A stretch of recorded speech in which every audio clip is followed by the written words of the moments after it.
प्यारे साथियों, नमस्ते। मैं विनीत डोटासरा वर्तमान में प्रधानाध्यापक पद पर कार्यरत हूँ राज्य की सेवा में।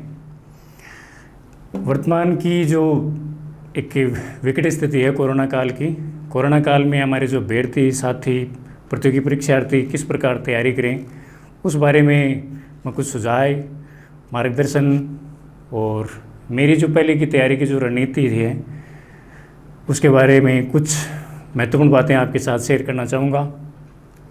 सबसे पहली बात, ये जो कोरोना काल है, कोरोना काल वैसे ही हम अभ्यर्थियों के लिए एक तरीके से सुनहरा अवसर है। एक आपदा में अवसर के तौर पर हम इसको देख भी सकते हैं अगर हम इसको पॉजिटिव तौर पर देखें तो।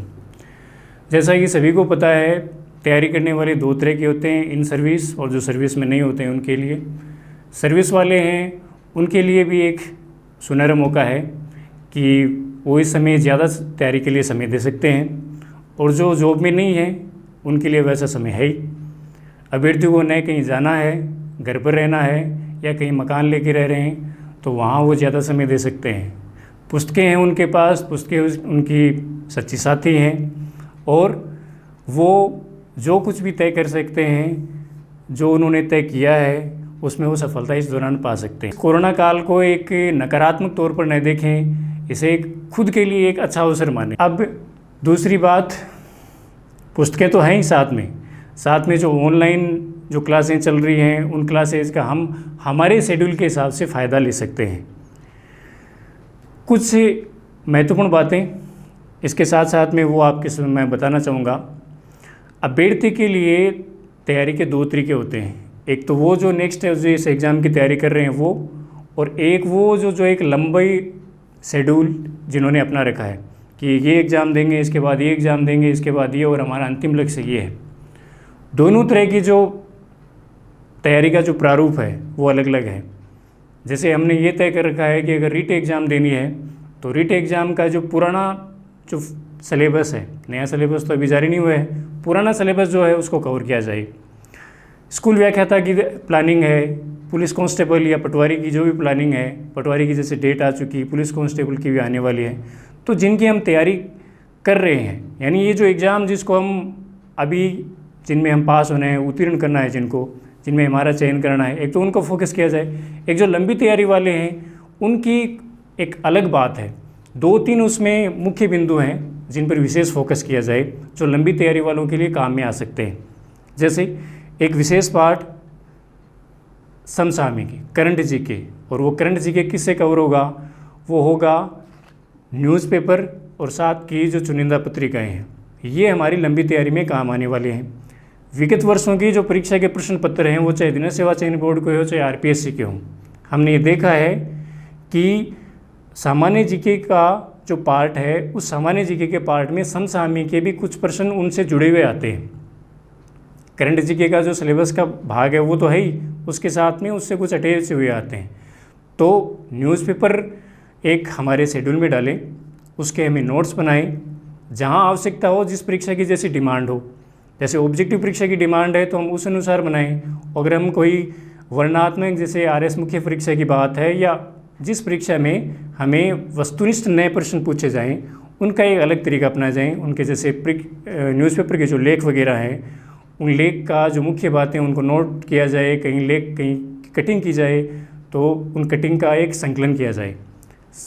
बात समसामयिक की, न्यूज़पेपर, उसके साथ में ये बात आती है राजस्थान जीके की। कोई भी राजस्थान की जो एग्ज़ाम है उसमें अपन देखेंगे कि राजस्थान जीके का पार्ट खूब होता है, भारांश खूब होता है इनका।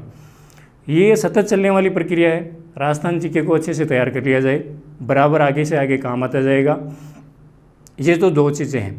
अब इनके साथ में थोड़ा अंश होता है ग्रामर का, चाहे वो ग्रामर हिंदी व्याकरण हो चाहे अंग्रेजी की ग्रामर हो। उसके साथ में जो कुछ प्रश्न पत्र हैं जिसमें रीजनिंग वगैरह, पुलिस कांस्टेबल, पटवारी, इनके जो प्रश्न पत्र हैं उनमें उनका पार्ट रहता है, तो इनको भी साथ साथ में किया जाए। तो बात वो है कि अगर लंबी तैयारी करनी है तो उसका एक अलग शेड्यूल बनाया जाए। अगर अगली फोकस है, चाहे वो रीट का फोकस हो, चाहे पुलिस कांस्टेबल का हो, चाहे पटवारी का हो, इनकी सभी की डेट आ चुकी, तो उनकी एक अलग तैयारी की जाए। अब कई अभ्यर्थी ऐसे रहते हैं कि उनमें एक दुविधा की स्थिति रहती है, असमंजस रहता है कि तैयारी करें किन की। जैसे हम देख चुके कि आरपीएससी ने 2 अगस्त से परीक्षाओं का शेड्यूल जारी कर दिया, अधीनस्थ सेवा चयन बोर्ड ने 19 सितंबर से कर दिया। परीक्षाएं तो होनी है, या तो इस टाइम टेबल से होंगी या आगे होंगी, परीक्षा तो कन्फर्म होनी है। अब परीक्षा में अग्रणी कौन रहेंगे? अग्रणी वो रहेंगे जो इन डेट को मानकर तैयारी करेंगे। ये डेट अभी के लिए तय है, आगे का हम कह नहीं सकते, लेकिन हम ये भी नहीं सोच सकते हैं कि ये परीक्षाएं आगे जाएंगी। अभी उदाहरण देख चुके हैं हम राजस्थान बोर्ड की, यानी माध्यमिक शिक्षा बोर्ड की परीक्षाएं, हम ये सोच रहे थे कि परीक्षाएं होंगी नहीं या आगे चली जाएंगी, लेकिन परीक्षा भी हुई और परीक्षाओं का रिजल्ट भी आना शुरू हो गया। तो परीक्षाएं तो आरपीएससी की और अधीनस्थ सेवा चयन बोर्ड, इनकी भी परीक्षाएं होनी है। बोर्ड की परीक्षाओं में जिन बच्चों ने ये देखा कि परीक्षाएं नहीं होंगी, वो काफ़ी पिछड़ गए, मार्क्स में काफ़ी पिछड़ गए, और वही स्थिति हमारे सामने भी आने वाली है। तो अभी के लिए या तो एक परीक्षा को टारगेट करें कि चाहे पटवारी की एग्ज़ाम है या पुलिस कांस्टेबल की एग्ज़ाम है, जिनका डेट नहीं है, लेकिन अपन मान सकते हैं कि अक्टूबर बाद में जब कभी हो, उनका लंबा शेड्यूल है क्योंकि अभ्यर्थी उसमें ज़्यादा हैं। एक परीक्षा को टारगेट किया जाए, जो भी कोई परीक्षा है, सबसे पहले एक देखा जाए कि हम किस में सक्षम हैं सिलेबस को कवर करने में। सिलेबस का मतलब ऐसा नहीं कि एक बार पढ़ लिया 2 बार, हम सिलेबस को कम से कम 5-4 बार पढ़ें। पुस्तकें कम हों, सीमित पुस्तकें हों, मानक पुस्तकें हों। मानक पुस्तकों में वो आती हैं जो हमारी माध्यमिक शिक्षा बोर्ड की, पाठ्य पुस्तक मंडल की, सीबीएसई पैटर्न की, सीबीएसई बोर्ड की हैं वो मानक पुस्तकें, उनके एक नोट्स बनाए जाएं। नोट्स बना के उनका एक संकलन कर लिया जाए और बार बार उनका रिवीजन किया जाए सिलेबस के अकॉर्डिंग, जैसे सिलेबस की डिमांड है। अब एक इसमें ये चीज़ भी आती है कि एग्ज़ाम इतनी ज़्यादा हो गई कि जैसे हुई वर्ष 2018 में, एक साथ इतनी वैकेंसी निकली कि हर सप्ताह एग्ज़ाम, नई एग्ज़ाम आती रही। तो उनका तय हमें ही करना है कि हमें एग्ज़ाम देनी कौन सी है, किसकी जमकर तैयारी करनी है। एग्ज़ाम उनकी भी तैयारी करनी है जिनकी विज्ञप्ति नहीं आई, और एग्ज़ाम उनकी भी तैयारी करनी है जिनकी विज्ञप्ति आ गई लेकिन डेट नहीं आई। आज के समय वो अभ्यर्थी सफल है जो एग्ज़ाम की विज्ञप्ति आने से पहले उसका सिलेबस कवर कर लेता है। वो तैयार हो जाता है कि कब भी विज्ञप्ति आए मैं उसके लिए तैयार हूँ। ये एक सफलता का आज के समय अचूक मंत्र है। वो दौर गया जब विज्ञप्ति आएगी हम तैयारी करेंगे, अब वो दौर नहीं रहा। अब हमें सिलेबस, जो पुराना सिलेबस है जो पहले से चलता आ रहा है, उसकी कम से कम 1-2 बार रिवीजन अच्छे तरीके से तैयारी करनी बात है। तैयारी की कुछ चुनिंदा बातें और भी बताता हूँ मैं आपको। एक तो तैयारी में हमें ये देखना है कि हमारा जो मस्तिष्क है वो मस्तिष्क एक अच्छे स्तर पर काम करे। स्वस्थ शरीर होगा तो स्वस्थ मस्तिष्क होगा। हमें स्वास्थ्य के प्रति भी लापरवाही नहीं बरतनी है, और कोरोना काल तो हमें ये सिखाने के लिए भी आया है वैसे, तो ये ज़रूर देखना है कि स्वास्थ्य महत्वपूर्ण है। दूसरी बात, हमारे पास एक साथियों का समूह हो जो एक ही परीक्षाओं की तैयारी करने वाले हों, आपस में हम उनसे डिस्कस कर सकें। कुछ महत्वपूर्ण बिंदु पर हमें ज़रूरी नहीं है कि हम रोज़ ही उनसे मिलें, लेकिन चुनिंदा बिंदु जो क्लिष्ट बिंदु है, समझ में नहीं आने वाले हैं, उनकी हम साथियों की सहायता ले सकते हैं। वो एक दूसरे से डिस्कस से क्लियर होते जाएंगे उनके कॉन्सेप्ट। साथियों का समूह और साथ में हमारे एक मार्गदर्शक मिल जाएं, वो तो सबसे अच्छी बात है। मार्गदर्शक कोई भी हो सकता है, वो आपकी जो योग्यता है उस योग्यता का भी हो सकता है। वो हो सकता है कि वो एक सफल भी हो, और वो ये भी हो सकता है कि वो असफल हो। असफल हो तो वो तो और भी अच्छी बात होगी। असफल व्यक्ति अगर समझ रखे कि मैं किन कारणों से असफल हुआ हूँ, तो वो तो हमारे लिए फ़ायदा होगा कि भाई इन्होंने इन कारणों से इनको असफलता मिली, तो उनसे हम दूर रहें, उनसे हम बचें। एक मासिक लक्ष्य तय किया जाए, महीने का टारगेट कि 1 महीने में इतना पढ़ना है। उसके अनुसार जब परीक्षा की विज्ञप्ति आ जाए या परीक्षा की जब डेट आ जाए, तब हम ये देखेंगे कि 15 दिन का ये टारगेट करना है, सप्ताह का ये टारगेट करना है, और साथ साथ में टारगेट पूरे करने के साथ साथ में हम टेस्ट भी ज़रूर ज्वाइन करें। वो टेस्ट ऑफलाइन भी हो सकते हैं, ऑनलाइन भी हो सकते हैं। ऑनलाइन के हम विकल्प खूब हैं, आपको पता ही है, यूट्यूब पर हैं, ऐप्स चल रहे हैं, खूब माध्यम है। टेस्ट ऑफलाइन के मार्केट में मिल जाती है, टेस्ट सीरीज़ मिल जाती हैं, उनसे हमें बराबर अभ्यास करें और टेस्ट सीरीज़ वही देखें कि जो एक स्टैंडर्ड, जो परीक्षा का जो स्टैंडर्ड है, पुराने प्रश्न पत्र का जो एक स्टैंडर्ड है, उस स्टैंडर्ड के अनुसार चल रही हो, उसमें गलतियां बहुत कम हो। टेस्ट बराबर देने हैं, उसके रिजल्ट कैसे भी आए, हमारे अनुकूल हों या प्रतिकूल हो, कैसे भी रिजल्ट आए, हमें टेस्ट ज़रूर ज्वाइन करने हैं। उसमें लापरवाही नहीं करिए, चाहे साप्ताहिक भी दिए जाएँ, चाहे पाक्षिक भी हों, 15 दिन से हों, तो वो टेस्ट बराबर हमें रखने चाहिए जब तक परीक्षा हमारे पास में नहीं हो। है ना, 10-15 दिन हो तब अब हम सोच सकते हैं कि भाई अब एक बार टेस्ट से दूर रहें, जो रिवीजन वगैरह है वो कर लें। नियमितता बराबर रखनी है।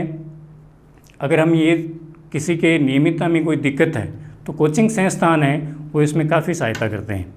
नियमितता के लिए कोचिंग संस्थान की मदद ली जा सकती है। हमें सफलता प्राप्त करनी है, हमें ये नहीं देखना है कि भाई हमें कोचिंग संस्थान ज्वाइन करनी है या नहीं करनी है, वो हमारे पर निर्भर है। बात मेरी करूँ, मेरे उदाहरण की बात है तो मैंने कभी इस तरह की कोई सहायता ली नहीं। सबका तैयारी का पैटर्न अलग अलग होता है, कोई भी बुराई नहीं है किसी भी चीज़ की, सभी चीज़ें हमारे अनुकूल बनी हैं, वो हमारी सफलता में सहायक हो सकती हैं। जो हमें कुछ कॉन्सेप्ट क्लियर कराएं, कुछ बिंदुओं को हमारे सामने समझाएं। खुद के उदाहरण के तौर पर मैं बताऊं मेरी रणनीति, तो मैंने एक तो अभी जो परीक्षाएं पास की है वो ऑब्जेक्टिव परीक्षाएं हैं। ऑब्जेक्टिव परीक्षाओं में मैंने नोट्स से न के बराबर बनाए हैं, कभी नोट्स नहीं बनाए मैंने। जो भी बुक्स थी मेरे पास सिर्फ़ और सिर्फ अंडरलाइन की हैं, चाहे बुक्स हाँ ज़रूर कम थी लेकिन मैंने अंडरलाइन की है, उनको बार बार पढ़ा है बराबर लगातार। एक समाचार पत्र मेरे रेगुलर रहे हैं पिछले 8-10 साल से, भास्कर पत्रिका, ये जो दोनों समाचार पत्र हैं, दोनों समाचार पत्र रेगुलर रहे हैं। प्रश्नों की प्रकृति के अनुसार हमें समाचार पत्र पढ़ने की आदत डाल लेनी चाहिए। हम किस परीक्षा की तैयारी कर रहे हैं, कैसा हमारा सिलेबस है, उस अनुसार। आज भी मैं देखता हूँ कि मेरे पास जो प्रश्न पत्र, पुराने जो प्रश्न पत्र हैं उनका एक संकलन है, पहले की जो परीक्षाएं हैं, तो हमें एक सहायता मदद मिलती है उसमें कि भाई हम किस प्रकार के प्रश्न पत्र आ रहे हैं, उन प्रश्न पत्रों के हिसाब से खुद की तैयारी करें। न्यूज़पेपर वाला आपको बता ही दिया कि न्यूज़पेपर काफ़ी महत्वपूर्ण है। साथ साथ में मंथली जो मैगजीन आती हैं, चाहे वो क्रोनोलॉजी हो, मूमल हो या और कोई हो, ज़्यादा प्रचलित ये दो ही चल रही है, इनको बराबर हमें रेगुलर रखना है। मैं आज भी मंगाता हूँ, हर महीने या 2 महीने से जो ये पत्रिकाएँ आती हैं उन पत्रिकाओं को बराबर मंगाता हूँ और बराबर इस चीज़ से जुड़ा हुआ हूँ। आगे की जो परीक्षाएँ हैं, रीट, स्कूल व्याख्याता, पुलिस कांस्टेबल, पटवारी, इनमें भी समय है, समय के अनुसार हमें तैयारी करनी है। एक शेड्यूल तय कर लेना है, आपका वीक पॉइंट कौन सा है, वीक पॉइंट पर ज़्यादा फोकस करना है, आपका मजबूत पॉइंट कौन सा है, उस पर कम फोकस करना है। लेकिन वेटेज सबको देना है, ये नहीं कि हमें राजस्थान जीके में ज़्यादा इंटरेस्ट आ रहा है या राजस्थान जीके बोरिंग है तो हम इससे दूर रहें। जैसा जिसका वेटेज है उसी अनुसार तैयारी करनी है। नोट्स आप बनाएं, आपकी इच्छा है, बनाना वैसे ज़रूरी है। अगर आप मुख्य परीक्षा या वर्णनात्मक जिस परीक्षा की तैयारी कर रहे हो उसके लिए ज़्यादा महत्वपूर्ण है, लेकिन बुक्स कम रखें, रिवीजन ज़्यादा करें, बार बार करें। मानक कुछ एक स्टैंडर्ड बुक ले लें, चाहे वो राजस्थान जीके के हों, चाहे रीजनिंग के हो। राजस्थान जीके में जो अलग अलग पार्ट हैं, चाहे अर्थव्यवस्था है, क्लास साइंस करती है, इतिहास है, जो अलग अलग बुक हैं उनकी एक मानक पुस्तक ले लें। आप कहीं एक्स्ट्रा कोचिंग नोट से या कहीं नोट से आपको कुछ एक्स्ट्रा मिल रहा है उसमें अटैच करते जाएं, उसमें पेज हैं वो अपने जोड़ते जाएं, उसके साथ में संकलन कर लें उनका। तो इन चीज़ों की एक एक मानक बुक रखेंगे। जैसे जिस पुस्तक की आपको कोई भाषा है वो कठिन लगे तो ज़रूरी नहीं कि आप वो पुस्तक खरीदें। आप ये देखें कि आप शुरुआती स्तर के अभ्यर्थी हैं या आप कोई बड़ी स्तर की परीक्षा की तैयारी करें। जैसी परीक्षा की आप तैयारी करें उस अनुसार आप अपने को पुस्तक के लिए तैयार करें। ज़्यादा पुस्तक इकट्ठे करने की ज़रूरत नहीं है। मार्केट में आपको पता है कि खूब सारी पुस्तकें हैं, जितनी ज़्यादा पुस्तक देखोगे उतने ज़्यादा भ्रमित होगे। कौन सी पुस्तक लेनी है उसके लिए हमारे जो सोशल मीडिया के साधन हैं, चाहे वो यूट्यूब हो, फेसबुक हो, उस पर काफ़ी उपलब्ध हैं कि कैसी पुस्तकों की सहायता हमें लेनी चाहिए। लेकिन वहाँ भी हम भ्रमित हो सकते हैं, तो उसके लिए आपके जो पुराने साथी हैं, किसी परीक्षा में वो चयन हुए हैं वो साथी, या जो आपको ऐसा लगे कि ये जो हमारे मार्गदर्शक हैं ये हमें कुछ चुनिंदा पुस्तक बताएं, उन पुस्तकों को आप अच्छी तरीके से मानक पुस्तक बना के उनके साथ में अटैच करते जाएं। बार बार रिवीजन करें, जितना ज़्यादा रिवीजन करोगे उतनी ज़्यादा आप में पारंगता आएगी। कम से कम 8-10 बार तो रिवीजन होना ही चाहिए आपके सिलेबस का, यानी आपके मैटर का, आपका जो मूल मैटर है वो। अब एक जो अंतिम बात आती है वो आती है परीक्षा के दौर की। डेट आ गई परीक्षा की, लेकिन हम पहले तो खुश होते हैं कि परीक्षा की डेट आ गई, अच्छी तैयारी करनी है, 90 दिन है या 88 दिन है या दिन गिनते हैं हम, उनका काउंटडाउन शुरू हो जाता है। लेकिन जो ही ये होता है कि 1 महीना 45 दिन बचते हैं, हम तैयारी कमज़ोर है, तो हम ये सोचते हैं कि परीक्षा आगे खिसक जाए तो अच्छा हो। अधिकांश परीक्षार्थियों के यही मन में रहते हैं कि परीक्षा आगे खिसकेगी, फिर हम अपने आप दिमाग में ये ख्याल आने लग जाते हैं कि इस कारण परीक्षा खिसकेगी, इस कारण खिसकेगी, आगे से आगे जुड़ते जाते हैं। यूट्यूब सर्च करते हैं, न्यूज़पेपर में देखते हैं कि इन कारणों से परीक्षा खिसकेगी आगे। लेकिन परीक्षा ज़्यादातर यही होता है कि परीक्षा खिसकती नहीं है। अगर परीक्षा खिसक भी गई तो होता यही है कि जो अभ्यर्थी पहले से जिनकी संभावना थी चयनित होने की, परीक्षा खिसकने के बाद भी चयन होने की संभावना उनकी रहती है।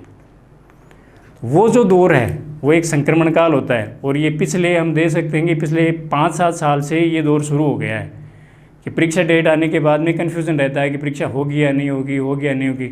उस समय जो मानसिक मजबूती रखते हैं जो अभ्यर्थी, जो परीक्षार्थी, वो सफल होते हैं। तो वो जो दौर है, उस दौर की जो अनिश्चितता है, अनिश्चितता को हमें समाप्त करना है। आज जो परीक्षा की डेट आई हुई है चयन बोर्ड की या आरपीएससी की या और जिस भर्ती की हम एग्ज़ाम दे रहे हैं, उन एग्ज़ाम डेट को हमें फाइनल मानना है, और फाइनल मानते हुए हमें अच्छी तैयारी करनी है। तैयारी का कोई विकल्प नहीं है। तो ये कुछ सार की जो बातें थी वो आपको मैंने बताई है।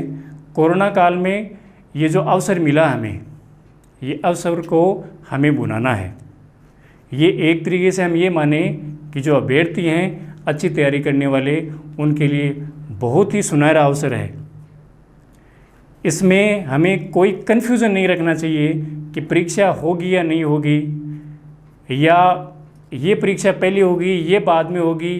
कई के जैसे कन्फ्यूज़न चल रहा है कि पटवारी की परीक्षा पहले होगी या ये बाद में होगी, तो हमें उस पर ध्यान नहीं देना है। हमें अभी की जो वर्तमान में जो डेट आई हुई हैं, उन डेट्स के हिसाब से हमें रेगुलर, नियमित, बराबर तैयारी रखनी चाहिए।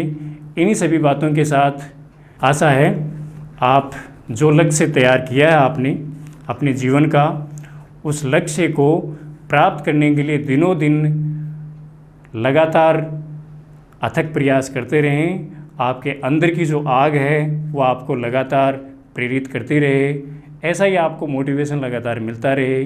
धन्यवाद।